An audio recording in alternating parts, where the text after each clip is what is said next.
Šajās brīvdienās Butnieku ezerā pavērās visai neierasts skats, jo tur jaunatnes olimpiādes ietvaros norisinājās budāšanas sacensības.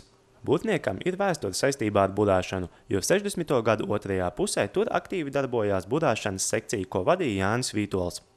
Butnieku ezera jahtklubā kādreiz darbojās gandrīz 40 dalībnieku un floti, kurā bija pat starptautiskas klases jahtas.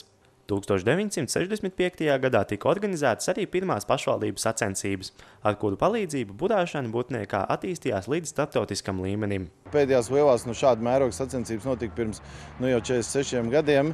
Tas notika 69. gadā.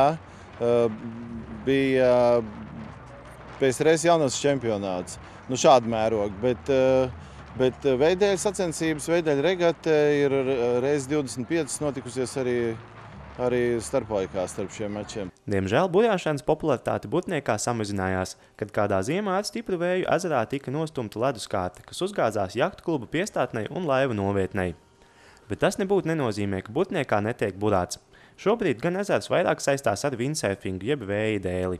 Bet, protams, ka šīs sacensības varētu būt labs sākumpunkts budāšanas sekcijas atjaunošanai. Mēs ar prieku uzņēmāmies organizatoriskās visus pienākumus, jo mēs ceram, ka uzorganizējot skaistus mačus šeit Butnieku ezerā, burātāji būs apmierināti un arī vietēji entuziasti. Varbūt kādu, ko mēs varēsim aicināt, atjaunot burāšanu un varbūt piepulcināt Valmieru. Valmieru, tā kā mēs tagad organizējam arī šos mačus kopā, varbūt Valmiera varētu nākt mums palīgā un mēs varētu veidot kādu Valmieras burtnieku burāšanas klubu un attīstīt burāšanu šeit. Jaunatnes olimpiādē Butnieku ezerā startēja labākie Latvijas jaunie budātāji no Rīgas, Liepājas, Rojas, Jūrmalas un Kuivižiem un rādīja tiešām izcilu sniegumu visās trijās sacensību dienās. Pārsvarā jau lielākais dalībnieku skaits ir no Rīgas un Rīgas apkārtnes.